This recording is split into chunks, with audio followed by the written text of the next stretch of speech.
Hey everybody, good morning. So I'm going to show you my new thing. I've really gotten into it probably since around Christmas this past year, Christmas of 23, and that is bone broth. Typically chicken, but I've done beef, I've done bison. It's all good and so good for you. I can't remember where I first started seeing stuff about bone broth. I mean, not that it's anything new. But I kind of was intrigued and I tried it and it is so good. I drink it like coffee. Of course it can be used in recipes. I've put it in chili, I've put it in different soups, I've put it in marinades for meat.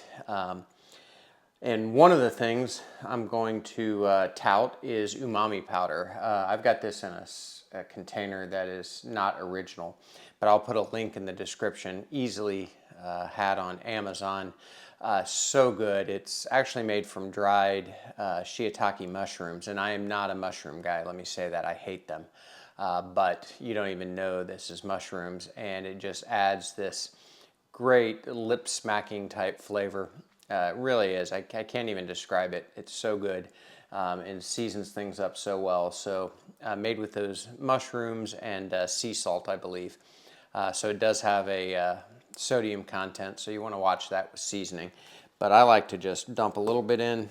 I don't measure or anything. So maybe a quarter teaspoon, something like that. You can always add more. But in this video, I'm going to show you the process that I go through to make it. I just had this in the microwave for a couple of minutes. I stirred it and then microwaved it again for another 30 to 45 seconds. And then I just put it in my Buckeye barbecue coffee mug. And it is so good, and the health benefits are outstanding. Lots of probiotics. I don't pretend to be an expert, but it has kind of changed my life from a health standpoint, and I recommend it. Just me, I enjoy it. That's so good. If you're sick, if you're not sick, I'm not sick, I feel great, still great. So I'm going to leave it there, and I'm going to show you the process of how I got to this point. So thanks for joining me today on Buckeye Barbecue. I encourage you to give this a try. So many different uses. I've got 3 quarts in the freezer from this batch and 1 quart in the fridge, minus what I'm drinking right now. So we'll see you at the end of the video. In the meantime, enjoy, like, subscribe, and try making your own bone broth. It's so worth it. See you next time. Okay, so let me show you what I do to make this bone broth that, frankly, I love. And some coffee here. So I've prepared everything here already, so I'm not going to be chopping any vegetables or anything. That's already done.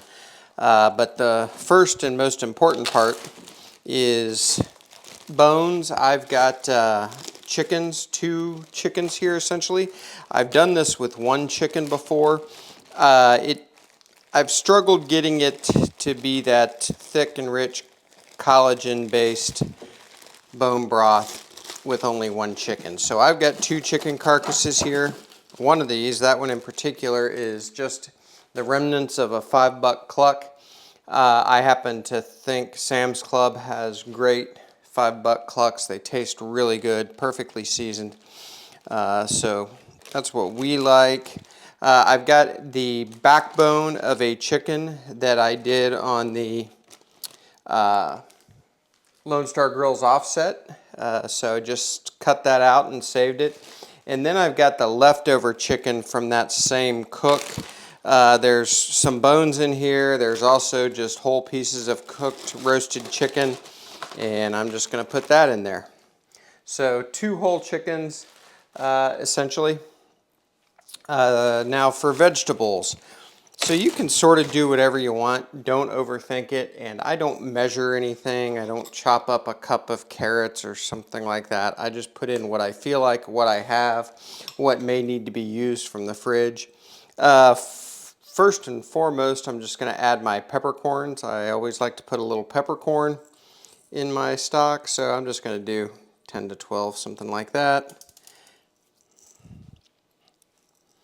Sometimes I'll put a bay leaf in. I'm not going to do that this time. I've done it about every time I've done this. I sort of want to do it without the bay leaf just to see what kind of difference there is. Either way, I'm not worried about it being good. And now my veggies, again, already chopped up, ready to go. I hope this is getting in the camera. Let me look at the camera real quick. All right, yeah, I think things are getting in. Everything but my head, probably. So I've got some carrots. I've got some celery, and the celery I used it wouldn't be great to just cut up and eat. It'd be all right, it wouldn't be bad, but it's definitely at the end of its life, so, and I don't mind using it in the bone broth. I've also got some parsley. Again, I don't measure. I've heard people say you don't want to put parsley in for the whole cook. And maybe not the stems. I personally never had any issues with it. I think it's fine and it turns out good. Also an onion, skin on, just chopped in half. I did wash the outside. The skin, especially if it's a brown skin, and this is sort of getting towards brown, will actually add to the color of your stock. So I have the rest of my carrots here, and I've got a jalapeno cut in half, and I'm using that essentially because it's starting to get a little soft and it's not that great anymore. Totally fine to use in stock. I'm not looking for spiciness. I've actually never done this, so we'll see how it is.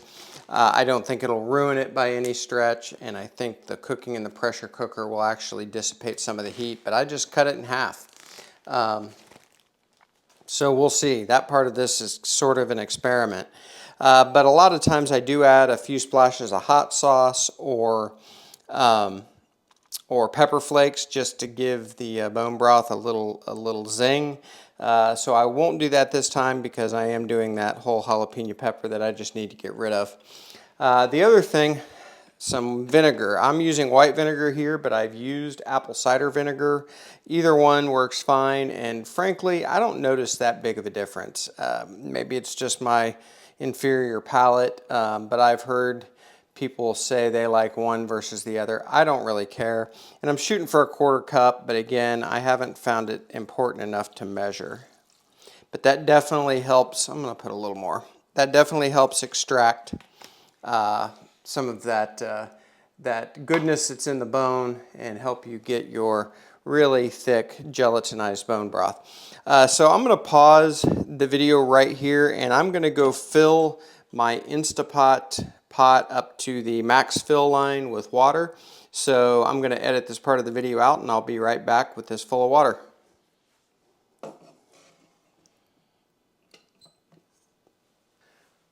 Okay, so we're going to get our Instapot plugged in here. This is a crock pot version of the Instapot. I think Ninja makes one. From what I can tell, they're all generally the same. There might be different sizes. And speaking of sizes, at the max fill line on my particular one, and I couldn't tell you how big it is. Maybe I'll get that in the next clip. But it will make essentially 4 quarts of bone broth, almost perfectly as far as that particular measurement. So here's what we want to do. We're going to lock the lid in place, pressurize it just by closing off the steam vent. And on my particular pot, and again, for these types of cookers, I think they're all pretty much the same and they have the same function. So I'm going to turn it on soup versus broth. I'm going to turn the pressure to low, and I'm going to run it up to 2 hours, which is its maximum. So just run that time up. Because one of those chicken carcasses was frozen, it's going to take a little more time to heat up, but it is what it is. It might take 30 minutes or so to heat up before the timed pressure cook starts, but then I'm just going to press start. And my particular model just tells me it's heating, and when it's done heating, it will start that pressure cook, and it'll go for 2 hours.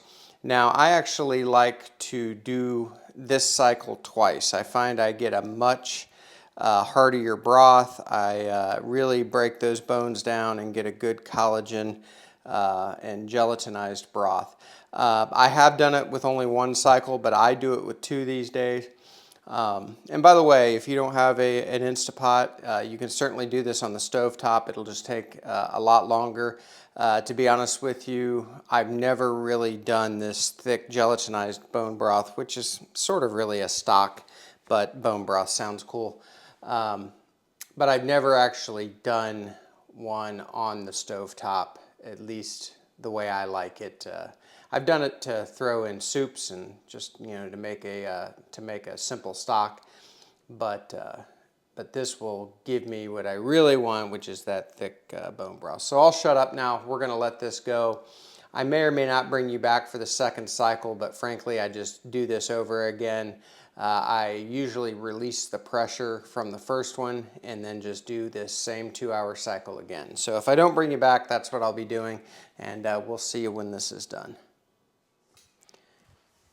So the first 2-hour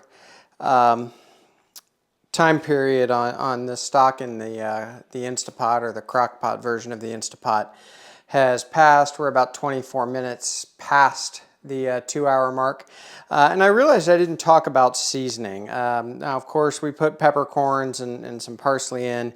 But seasoning, I always play by ear. And the reason is, if you're going to use the stock for cooking something else, you'll likely season that. So you might want to be careful with the seasoning that you use.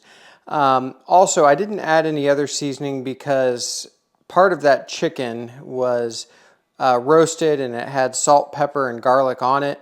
And there were a couple of whole pieces of chicken as part of that. So that'll have some seasoning that's automatically added. So you just sort of want to play it by ear. You can certainly add some seasoning, but you can also add it afterwards depending on what you're using your bone broth for. You know, if you're drinking it, you're probably going to want to add some salt and other things like that. If you're using it in a recipe, that recipe will probably have seasonings that you're going to use. So I got no set way that I do my seasonings. The one thing I always add just a little of, and then when I'm fixing a cup of the bone broth, or if I'm using it in a recipe, I usually add more, is umami powder. I get this from Amazon. There are several different brands. I will put a link in the description to the stuff that I get, and I always have this on hand. I use it in a ton of different things. It is absolutely great, and it's actually made by shiitake mushrooms, so dried and ground, and there's some salt in it as well. And I'm not a mushroom guy, but this is some lip-smacking good stuff, and I think it goes great in the bone broth. So I sometimes add it after cooking when I'm drinking some, but I usually add a little bit during or for the cook, and I forgot to do it this time. So I am going to run this another 2-hour cycle, so I'm going to let off the steam, and there's not a lot there, but I always want to do that before I open. And I usually use tongs. It wouldn't have been a big deal, but you never quite know how much pressure is going to release from there. So after that releases, I am going to add some of this umami powder. I'll just do this off camera, and it'll probably be about a teaspoon. What I don't want to do is add too much of it. I can always add more when I use it later, but I still like to have it in there. And I'm going to set this for another 2-hour cycle. And then it's just going to sit and cool off, but I find that it stays piping hot, like really hot, for more than a few hours, really. So it might be this evening before I get back to this video, but we'll bring you back and show you what we're going to do next. So thanks for joining, and we'll see you in a little bit. Okay, so these pieces of chicken and bones have given all they can give. It's been through 2 cycles of the low pressure cook.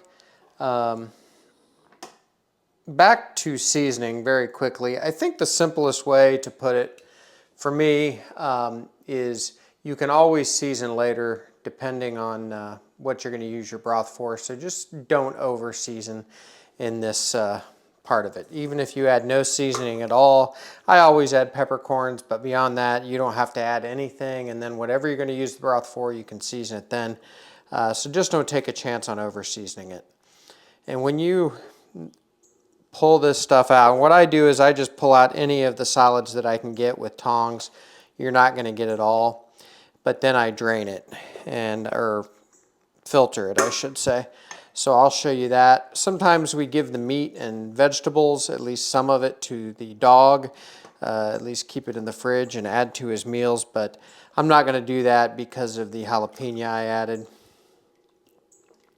Probably shouldn't even do it with the onion, but it's never given him a problem, but I'm not going to do that today. So I'm just going to get the rest of these solids that I can get out, and then we'll show you the next couple of steps, and we'll have bone broth. So I'll bring you back. Okay, next step. And by the way, I ended up getting a spider instead of tongs to get a lot of that stuff out. But this next step is going to help with final filtering. Now, if I had a chinois, I would use it, but I don't have one. So I'm using pretty finely meshed strainer and some cheesecloth as well. This works fine. I do want to get a chinois, I just never have. So I'm using gloves because this stuff stays freaking hot for a long time. So I'm just going to slowly pour it through the cheesecloth into this plastic container.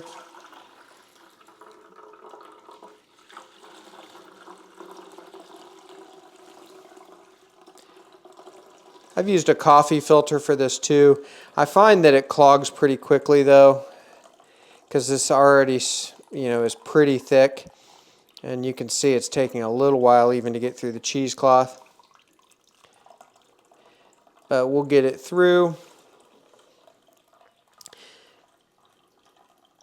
So I'm going to get the rest of this in, and in an effort to keep the video shorter, I will spare you watching me pour this through a strainer, and we'll bring you back for the next step for today at least. So here's my container of bone broth. A couple of things to point out. First of all, the color is gorgeous. I really think this will thicken up. Sometimes it doesn't. It sort of just depends. Either way, it's good, don't get me wrong, but I love it when it gets really thick. Of course, when you heat it, it thins it out. But I love all that collagen in there. But the other thing I wanted to point out is I am just barely below the 4-quart line.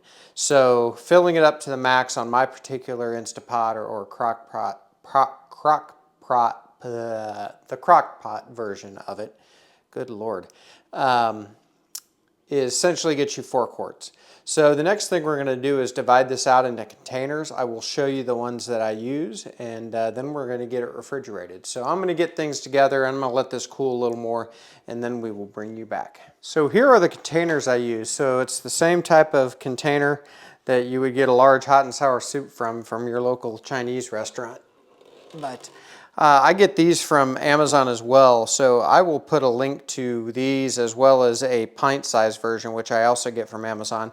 These are great to have around. I use them for stock all the time, but we use them for other stuff too. But I don't get scientific about it. I just generally... Oh man, this is a gorgeous batch. I'm excited about this batch. But I just fill them up almost near the top. And I usually put 3 of these in the freezer and leave 1 of them in the fridge. And if I leave them in the freezer, I pull them out at night, the night before I want to use them, and overnight they thaw out, usually with a small block of ice still in. I just leave them on the counter and it's fine. Usually a small amount of ice in it tells me that it's still 32, 33 degrees in there, so I don't worry about it. It's always worked fine for me, but you do what's right for you. No recommendations there. And then I just cover these up. Now, I'm not going to totally put these lids on because this needs to cool more. But these are going to go from here to the fridge. And then tomorrow morning, I will bring you back and we'll go through a little final thing. And I will let you get back to your day. So thanks for tuning in. We'll see you in the next clip, and it will be the last clip of Buckeye Barbecue Bone Broth. So here's our bone broth. It's actually been a couple of days. I just didn't have a chance to get back to it, so it's just been in the fridge. So let me show you what I like to do now. I got one of these already with the cap off. Don't know how well this, you can see this in the camera, but there's a layer of fat that of course is on the top. When you cool off stuff like this, the fat migrates to the top and then hardens a little bit, so I like to take that off, although you don't necessarily have to. You know, you can take it off as you go or whatever, but I like to take it off now. So I'm going to do this to each of the containers around the sides there. And I don't worry about it being perfect. A little bit of chicken fat. Not a big deal, but I do just try to get the big chunks, and then you don't even notice it. Okay, so I'm going to do that to each of these. I want to try to get on the camera. Let me try to get... I hope you can see how thick that is. I've actually had it thicker. I had a little issue with the Instapot where when I was between cooks, the seal came loose, and so it was letting steam out for a long time, and I was working, I didn't even know it. So I ended up taking the lid off, and I added more water because I had lost so much, probably about an inch or two out of that pot. But this is still nice and thick and jiggly, so I'm very happy with it. It would have been even thicker though had that not happened, but this is still going to be really good.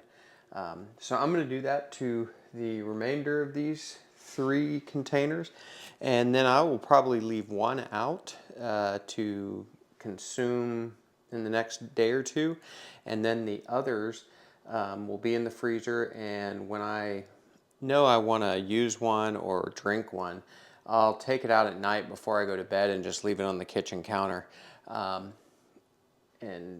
If I get up in the night, I'll maybe put it in the fridge, but usually even by mid-morning there's still a chunk of ice in it, so I know it's still safe, at least as far as I'm concerned. Again, you do you, but it'll be good to go. So that's our bone broth. I'm totally into this. I really think it's helping me health-wise in a lot of ways. Great source of probiotics, as I've read. I'm no expert there, just going by what people that I trust have told me. So there you go. Bone broth, chicken bone broth. I've done this with bison. I've done it with beef. I've thrown the blade of a pork shoulder in with a chicken before, and done sort of a little take on a master stock. So that's going to be it. Thanks for joining on this Buckeye Barbecue, kind of unusual cook, but give this a try. Go get you a couple of $5 clucks and use that chicken, and it's well worth it. Speaking of that, next time I get a $5 cluck, I've got a great recipe to show you. So thanks again for joining. We'll see you next time on Buckeye Barbecue.